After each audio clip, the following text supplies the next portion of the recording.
the Federal Reserve, together with the U.S. Treasury, has decided that our banking system does not need to keep any cash reserves on hand.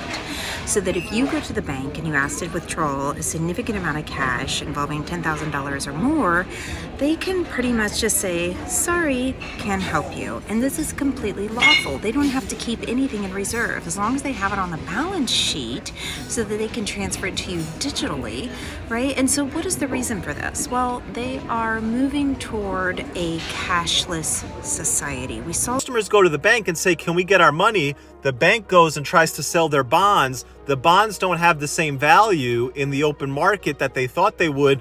Now the bank doesn't have enough money to give to its customers. Everything is going to be going to zero. The majority of these coins, the majority of these stocks, the majority of these platforms, institutions, they're going to be going to zero. Welcome back to the channel. I'm your host here, Ariel. And in today's episode, I did want to go ahead and add another episode of Signs of the Times. But in this particular episode, I will be discussing the economy and the economic collapse that we are experiencing. Just stop your crying, it's a sign of the times. I know, and I know that many of you know, that we've been hearing that the US dollar is dropping. We've been hearing that the economy is crashing. We've been seeing the recession take foot now in America and in other places of the world. We've also been seeing inflation. We've also been seeing the rent prices go up. We've been seeing so many avenues of just our world, the world around us changing because of our economy and what's happening in our economy. But I wanted to bring more information to you guys to kind of prove this point a little bit more. Now, as you know, that the Signs of the Times series is basically showing others that the world is indeed ending and that everything that the Bible stated would occur is occurring.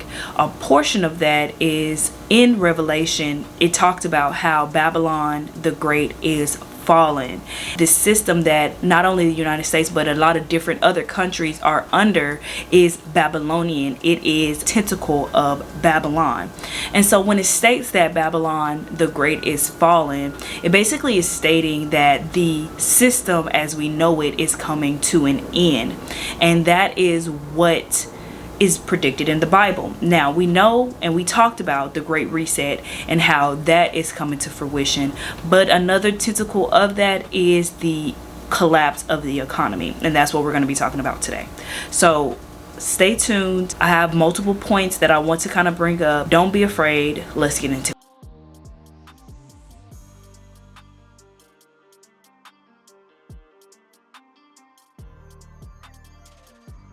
In order to understand where we are, we have to first understand how we got here. The best way to describe how we got to where we are today is national debt. Started counting one at a time. It would take you 11 and a half days to get to 1 million. If you were going to count to 1 billion, it would take you 31.7 years.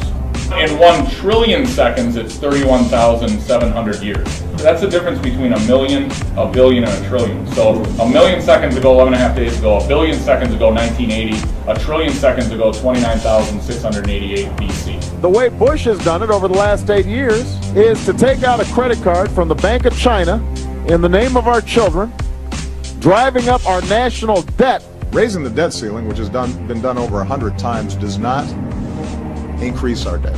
We have now seen our national debt go to the tune of $211 trillion if you consider all the government guarantees to workers for their retirements and their pensions, etc. We're at a point now where if you were to tax the American public to the tune of 100% of their income for the next 20 years, you wouldn't put a dent in the interest. You print money, you literally expand the gap between rich and poor. We are in debt, our kids are in debt, our grandchildren are in debt. It is time to stop. Seems to me that they want to make sure that the people don't have any money to fight back. Just even the little crumbs. We have pulled this economy back from the brink. There is no recovery. Everyone is going to feel this, even if they're not feeling it now. Deficits are to such a degree that when you cannot cover it via taxation, no one's willing to loan you money anymore. And that's what we've been doing. We've been borrowing our way to financial prosperity from foreign central banks. And they won't lend to us anymore because they know mathematically we cannot pay it back via taxation. Bottom line, that's what this is about. They're just creating money, they're devaluing it, and there's no alternative.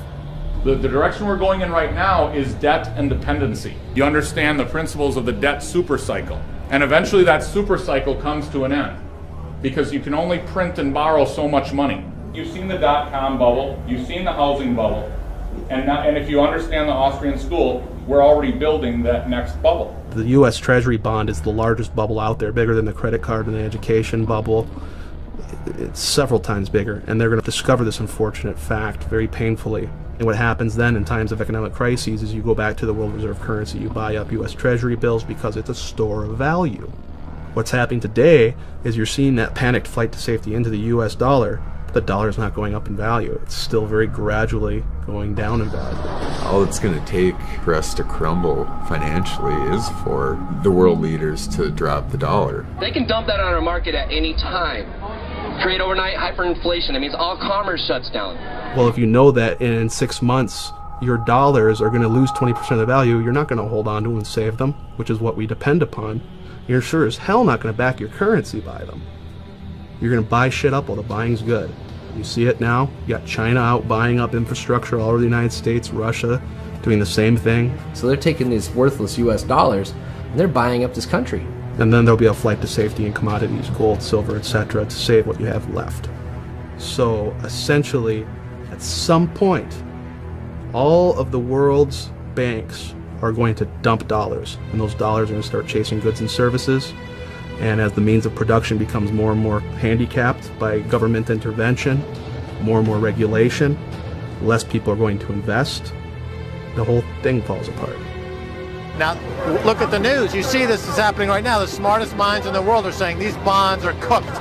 We've had it. The rally is over. The long-awaited bond apocalypse is happening, and I think it is happening in the next month, 2 months, 3 months. It's happening now. As you learned in that clip, you notice that the national debt is something that we have been experiencing for a while now. But because of that national debt, the dollar itself has lost its value. That basically means that in terms of the world economy, other countries are going to use other means in order to purchase things other than the US dollar.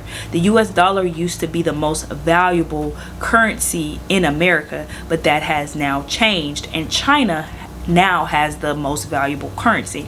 Because Russia and China are now leading a growing amount of countries that desperately want an alternative. China and Brazil announced today that they'll be ditching the dollar and now will be trading in their own currencies. Russia recently agreed to use yuan as their main reserve currency. Longtime arch rivals Saudi Arabia and Iran stunned the world when they announced that they were restoring diplomatic relations. A deal brokered by none other than China. India are making efforts to move away from the dollar. And China is even trying to convince Saudi Arabia to sell oil in yuan instead of US dollar. Which if agreed to would be the biggest move yet. As a world reserve currency, the US dollar isn't going anywhere soon. But if more and more of the world's trade is settled in other alternatives, we might just be witnessing the beginning of the end for America's global influence. So the question is, do you think this would be a good or bad thing for the world?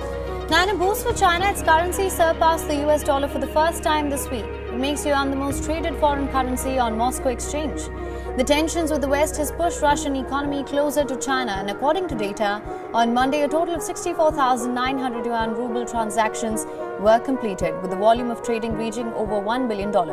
Whereas the US dollar ruble pair recorded only 29,500 transactions, and the spot trading totaled over $1 billion.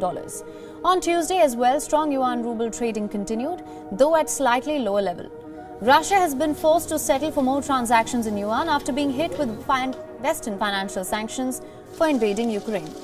Moscow became the third largest market for offshore yuan transactions in August, accounting for over 4% of total yuan payments. They are doing this intentionally. Why? Because they want a universal currency. They want a currency that every country in the world recognizes, that every country in the world deems as valuable, and crash all forms of physical dollar or physical currency, and they are trying to create an electronic currency. Abandon the traditional system of money and accounting and introduce a new one. And the new one, the new accounting, is what we call blockchain. It means digital. It means having a almost perfect record of every single transaction that happens in the economy, which will give us far greater clarity over what's going on. It also raises huge dangers in terms of the balance of power between states and citizens. Goodbye Zelle, goodbye PayPal, goodbye Venmo. Every app that you have on your phone that is a payment processor, say goodbye and welcome to FedNow. FedNow should be launching in July 1st or so, and that's going to be the new payment processor. President Biden signed an executive order today directing the federal government to come up with a plan to regulate cryptocurrencies. The move follows what the Biden administration is calling the, quote, explosive growth of digital assets in recent years.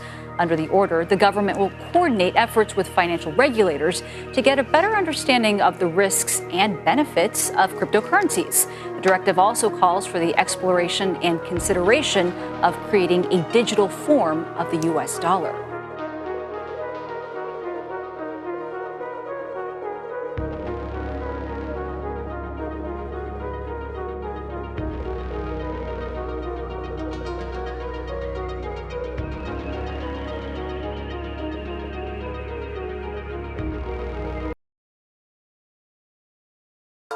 Now pay attention to this close.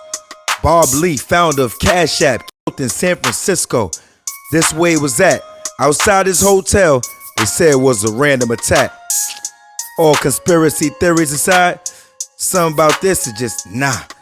Man, it's clear as the day. Since it's the owner of Cash App, let's square this away. Pay attention. These digital currency CEOs mysteriously went missing. Now the first one peeped. This 30-year-old crypto guru was in his sleep.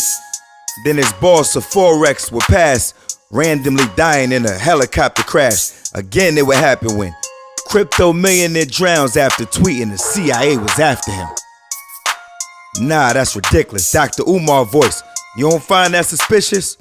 If that ain't enough, then check out this new company, FedNow, a government-based launch app that plans to get rid of Venmo, Zelle, Cash App, all payment processors that you like to use, becoming the funnel that all money cycles through, watching all money that's handed through, literally making us programmable.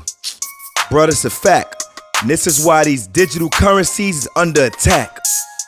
Just one big ploy. What can't be controlled tends to be destroyed. Just look at the timing. Days after reports to the US dollar declining.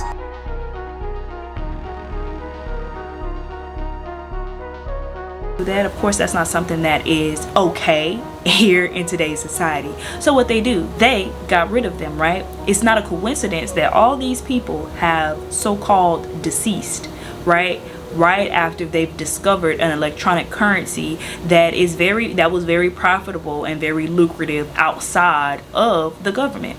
So now we see that the governments around the world leaders have created their own sort of Bitcoin called the CBDC, which is basically a world electronic currency. Stand for central bank digital currency. CBDCs are developed on centralized blockchains by governments who wish to maintain full control over the network.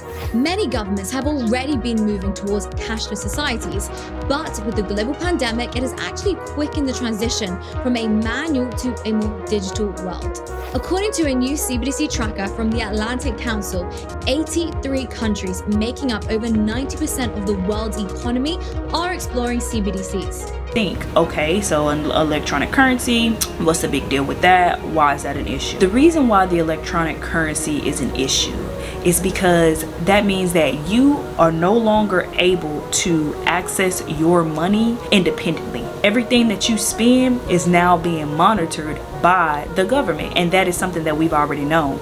We know that the Biden administration have already made it a law to where if you spend, I think, more than like $200, it's being tracked and traced by the government. You cannot make large purchases without the government knowing what you are purchasing, what you are doing. Now you may think, okay, what's the big deal? If you're not doing anything illegal, why does it matter how much you're spending or whatever the case may be? You're correct.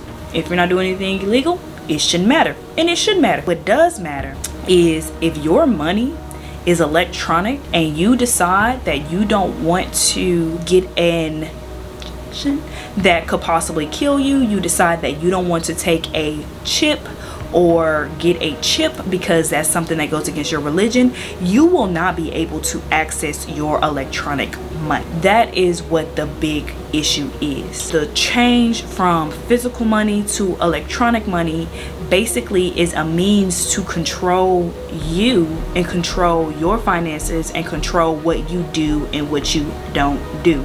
We know that this system, that this Great Reset is all about obtaining control of you, control of your physical body, control of what you can and cannot do, making sure that you follow in line with everything that they want you to do. You want to go and you want to buy ammo, and you go over to Ammo Bros or Turner's or whatever the case is, and you say, hey, I want to buy 300 rounds of 9mm. You go, you give them your card, denied. You cannot purchase ammo. Why? The federal government doesn't want you to purchase any ammo.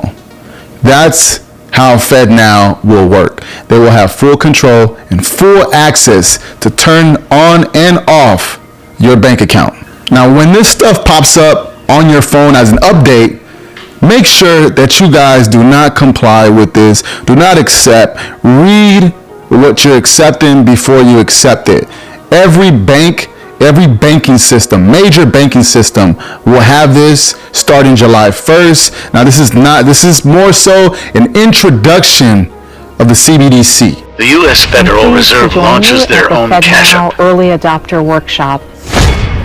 Together, we'll be ready to launch the FedNow service between May and July of 2023. The FedNow service will transform the way everyday payments are made throughout the economy, bringing substantial gains to households and businesses through the ability to send instant payments at any time on any day with funds immediately available.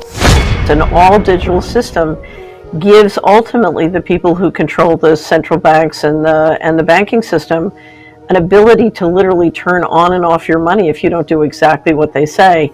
And exactly what you say includes taxation without representation, healthcare mandates, and literally taking away your kids.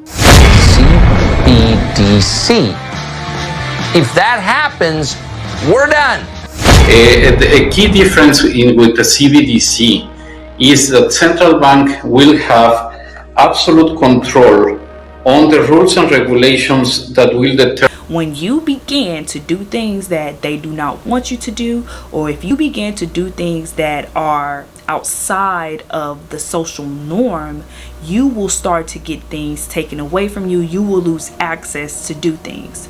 Perfect example, when the whole situation happened and they were basically stating if you didn't get then you are not able to fly, right?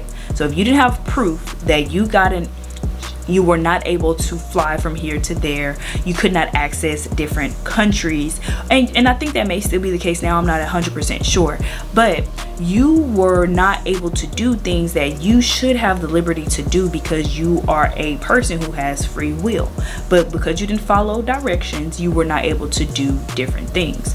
That is going to be the same way with the money, with the economic system. If you don't do what they want you to do, just like you weren't able to fly, you will not be able to buy food, you will not be able to sell, you will not be able to have a place to stay, etc.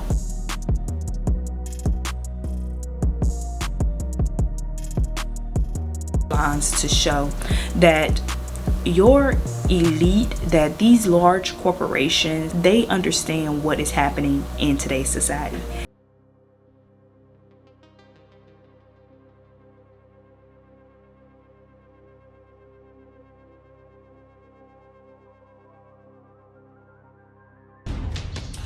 Well, look at the time. I'll try to keep this brief. After 28 years of Peacock logos on much of what I own, it is my choice now to jump without a net into the great unknown, as I do for the first time in my 62 years. My biggest worry is for my country. The truth is, I'm not a liberal or a conservative. I'm an institutionalist. I believe in this place, and in my love of country, I yield to no one. But the darkness on the edge of town has spread to the main roads and highways and neighborhoods. It's now at the local bar and the bowling alley, at the school board and the grocery store, and it must be acknowledged and answered for. Grown men and women who swore an oath to our Constitution, elected by their constituents, possessing the kinds of college degrees they've decided to burn it all down with us inside. That should scare you to no end as much as it scares an aging volunteer fireman. If you notice, and if you look at the headlines that I have here, you will see that a lot of these CEOs, a lot of these people have resigned from their position being CEOs. Why is that? A lot of people who are a part of this system are now leaving their post because they no longer agree with what is happening here in our country. People who have the inside scoop and know what's truly going on are leaving their posts, and they are preparing like we need to be doing. Armed security patrol the entrance to a doomsday bunker that's reserved for the wealthy elite, and sales are booming. These 16,000-pound doors lock you inside. We're heading deep below the surface of the earth into an underground bunker like no other. We are in a typical full-floor residential unit, and even though we are more than 100 feet underground right now, you can see that it's certainly not a claustrophobic area. 12 luxurious condos exist here with fireplaces, high-end appliances, jacuzzis, even windows. Yes, windows. High-definition TVs broadcast a live feed of the outside world right into your living room. The price tag for this 3-bedroom, 2-bath condo, $2.3 million. Well, as the sign says, welcome to the beach. And look at this. It's a swimming pool with a slide and waterfall. DC officials flocked to Doomsday Camp. They are setting up their new world order, the Great Reset. And so you're either with it or you're not with it. If you're not with it, you're either going to be taken out or you can resign, but you got to get out the way. And so our economy is just proving that. We've seen different aspects of the economy that's painting that picture that you either got to get with it or get lost. And that means that you either going to get with their plan, get with their agenda, get with what they're doing, or you're going to get lost, meaning you will not be able to buy, sell. So if you don't get in line and get with those things that is occurring right now, and you see how this economy is crashing, in order for those things to come to the forefront, then you will be left behind, which is fine. My goal is not to make you feel like, oh, I need to get with it. No, my goal is to help you to know what's happening so that you can pray to the Most High to give you a game plan so that you can be prepared, so that when these things actually take place and affect your day-to-day life, you're not afraid and you're not surprised and you're not thrown for a loop, and you don't make a decision based off fear. You make a decision based off preparation, based off faith in the Most High. That's what this video is about. So this is the signs of the times in terms of the economic collapse and what is going on here in America and what is going on around the world. Be prepared. Be vigilant. Don't be afraid. Do not be afraid, because at the end of the day, this is what was prophesied in the Bible. The Most High talked about it. The Most High said that Babylon the Great is falling. So we know that these things have already been prophesied. You were not put on this earth, during this time to be fearful. That wasn't the purpose. You were put on this earth during this time for a reason. And so what our job as Yah's chosen people, or if you just are a believer, what your job is to pray, to be prepared, to educate, to inform, and to keep moving, keep pressing. Don't be afraid. Just because you may lose your way of life that you've known for so long, that does not mean that your soul can be disturbed by what's going on in this world. So I hope you like this video. Subscribe to the channel, listen to the podcast, watch the other parts of the Signs of the Times. I have the Signs of the Times in terms of the environment, and I have Signs of the Times, the Road to the Great Reset. So definitely watch those, and watch my other videos as well. It talks more about like the technology aspect of the Signs of the Times and all that. And of course, I'm going to come with another episode coming up here soon. Y'all have a blessed day. Thank you so much. Bye.